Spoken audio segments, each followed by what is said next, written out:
Apple just announced their iPhone 12 lineup, and though it's not the most revolutionary upgrade per se, we did get a refreshing design change, a few more colors, some camera improvements, and some other nice internal technical upgrades as well. However, Apple did slightly up their prices for their regular lineup, with the 6.1-inch iPhone 12 coming in at $800, as opposed to the 6.1-inch iPhone 11, which came in at $700. So how much does Apple make from the iPhone 12 anyways?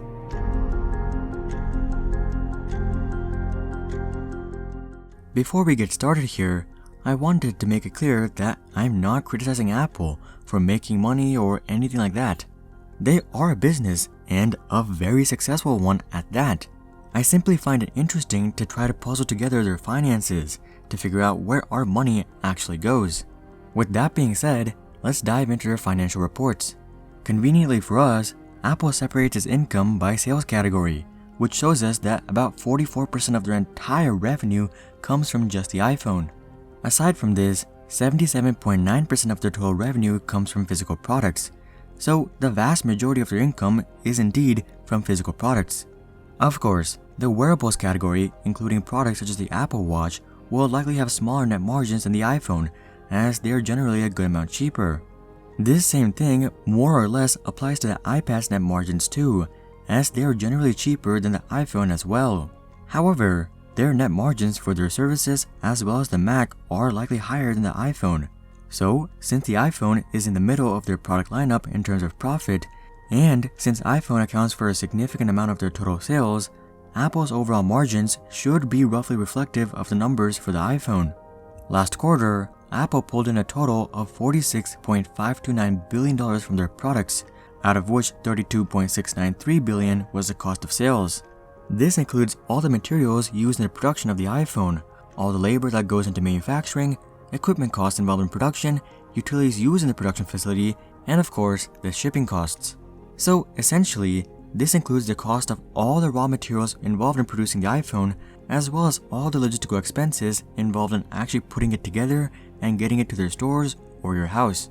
And this isn't cheap for Apple, as a whopping 70.26% goes towards making this happen. Clearly, they aren't cheaping out in this sector. If we apply this margin to last year's flagship model, we can actually estimate the percentage that goes towards the raw materials and the percentage that goes towards logistics. The iPhone 11 Pro Max came in at a base price of $1,100. So their cost of sale for the iPhone 11 Pro Max was roughly $770. This is their flagship model though, and so they likely had larger profit margins, meaning that their cost of sale for the iPhone 11 Pro Max was likely closer to $700. Last year, Investopedia conducted some research into the cost of components used in the iPhone 11 Pro Max, and they came up with this breakdown, which adds up to $490.50. In relation to the purchase price of the iPhone 11 Pro Max, the component cost is approximately 45%.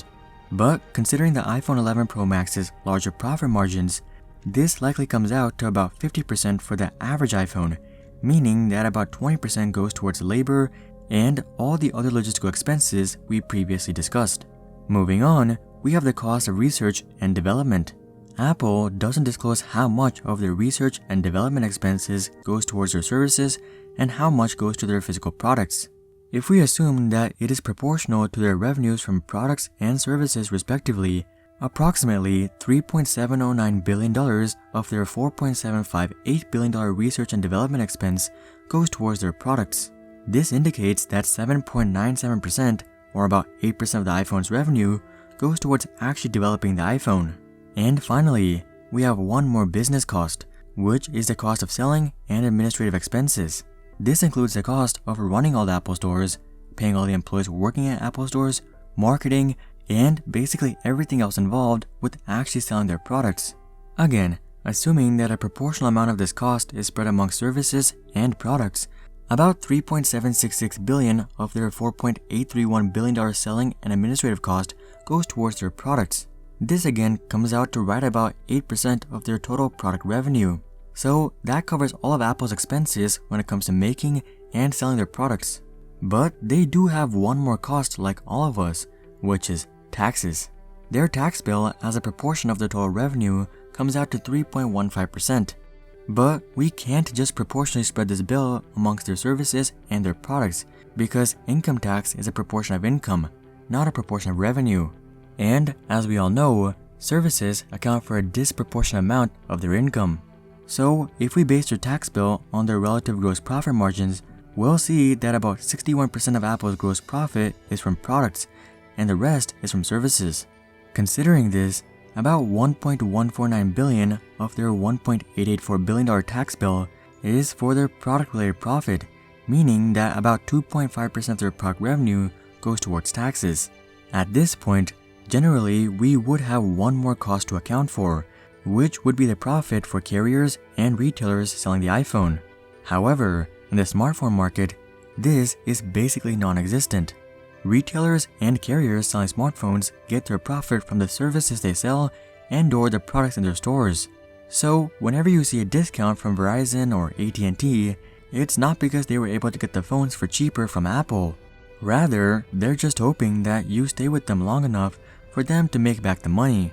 Considering all of this, we can finally estimate the true cost of the iPhone 12 lineup, as we now know that roughly 50% goes towards the product itself, 20% goes towards labor and logistics, 8% goes towards research and development, another 8% goes towards selling and administrative expenses, and finally, 2.5% goes towards taxes. Taking a look at the iPhone 12 mini, we have a starting price of $700. Out of this, $350 goes towards the actual components used in the phone, and $140 goes towards labor and logistics. About $56 goes towards each research and development and selling and administration. Lastly, $17.50 goes towards income taxes, leaving Apple with $80.50. Research and development likely doesn't cost that much for this iPhone, as Apple probably just borrowed heavily from their higher-end phones. So their end-of-the-day profit for the iPhone 12 mini is upwards of $100. Moving on to the $800 iPhone 12, these numbers are pretty similar to the mini. We have $400 for components and $160 for labor and logistics. $64 goes towards each R&D and selling and administration. Finally, $20 goes towards taxes, which leaves Apple with $92. Again, R&D is likely not that much for this phone, so Apple's profit on the iPhone 12 is likely right about $100. Moving on to the 12 Pro lineup, the entry-level model comes in at $1,000. Our proportions would tell us that about $500 goes to the phone itself and $200 goes towards labor and logistics. Meanwhile, R&D as well as selling and administrative costs clock in at $80 each. And taxes is about $25, leaving Apple with $115. However, we know that for higher-end models, the components themselves don't cost proportionally more, so the cost of the iPhone itself is likely closer to $450. And this is the same case with labor and logistics. It doesn't cost all that much more to put together and ship a higher-end phone, so that's probably closer to $160 like the iPhone 12. R&D, however, likely costs more, as this is where the bulk of the research and development went. So we'll call R&D about $100. As for administration and selling expenses, this is likely lower, as administration costs aren't really going to scale up. And as for selling expenses, well, most of the people who buy the Pro series buy without much pushing from Apple, so that's likely to be cheaper as well. We'll call it $64 just like the iPhone 12. This would leave Apple with $201, or right about $200. And finally, for the iPhone 12 Pro Max, our proportions would tell us $550 for the iPhone itself, $220 for labor and logistics, $88 for R&D, $88 for selling and administration, and $27.50 for taxes. However, if we apply the same tweaks as we did for the regular iPhone 12 Pro, we get profits upwards of $250 from their flagship phone.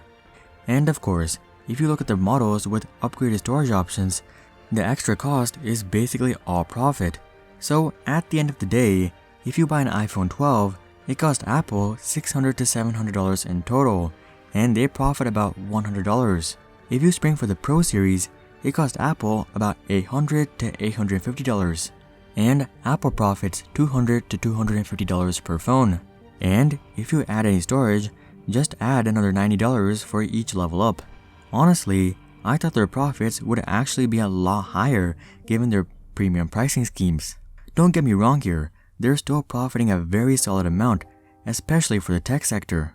But fortunately for us, it seems like a lot of their price increases over the last couple of years did make its way into the phone as opposed to Apple's bottom line. Do you guys think Apple's profit margins are reasonable for their base models? Comment that down below. Also, if you guys are excited for the iPhone 12 lineup to drop, then make sure to drop a like and consider subscribing to see more questions logically answered.